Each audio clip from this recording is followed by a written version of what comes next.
Football World Cup, United 2026 bid needs to build support, not stadiums.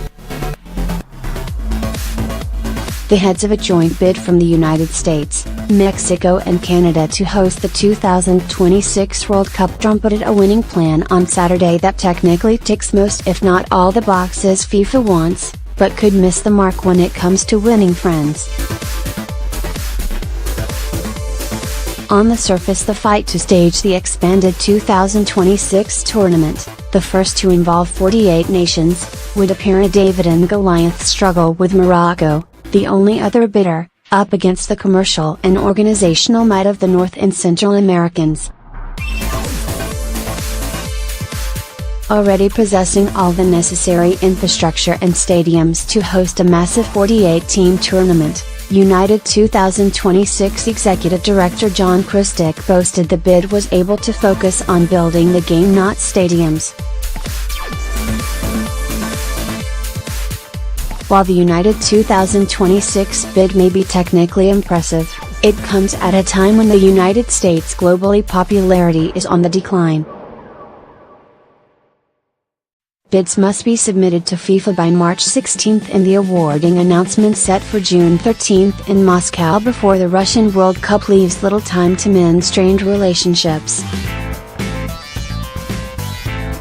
United 2026 bid members conceded their efforts have not been helped by the sight of disgraced FIFA officials being paraded in front of US judges on corruption charges almost daily, and the escalation of tensions in the Arab world over President Donald Trump's decision last week to move their embassy to Jerusalem. These issues down the road people are certainly going to be confronted with them, John Christic, Executive Director of United 2026, said ahead of Major League Soccer's championship game on Saturday. But they, FIFA, are going to have to make a decision of what is in the best interest of football, what's in the best interest of the World Cup, and as long as our bid gets delivered the way I think it will, we will be okay. If the United 2026 officials need to understand how important good relationships are, they need look no further than efforts to host an Olympic Games in the US. After stunning rebukes to New York to host the 2012 Olympics and Chicago's failed bid for the 2016 Games, the United States Olympic Committee spent years repairing fences and were finally rewarded for their efforts earlier this year with Los Angeles landing the 2028 Summer Games. An important part of what we are doing has got very little to do with the sport, frankly. It's a lot to do with the countries, and given what is going on in the world we have always had a special relationship with these two federations, said Sunil Gulati, head of the U.S. Soccer Federation.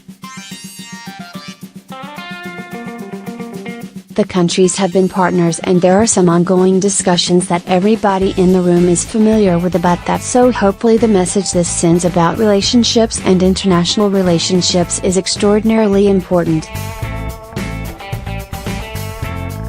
One thing that could help smooth over rocky relationships is the commercial viability of the United 2026 plan, which could help replenish FIFA coffers. We believe between the size of stadiums, which obviously impacts attendance, the level of hospitality available at stadiums that affects revenue, and the commercial opportunities that will be available to FIFA, this will be by far the most successful financial World Cup, and this is probably a pretty good time for that to happen for FIFA, said Gulati. It is part of the scorecard FIFA looks at. It's not lost on us, and we will make sure it is not lost on 207 voters, many of them whom rely on FIFA for their financial stability.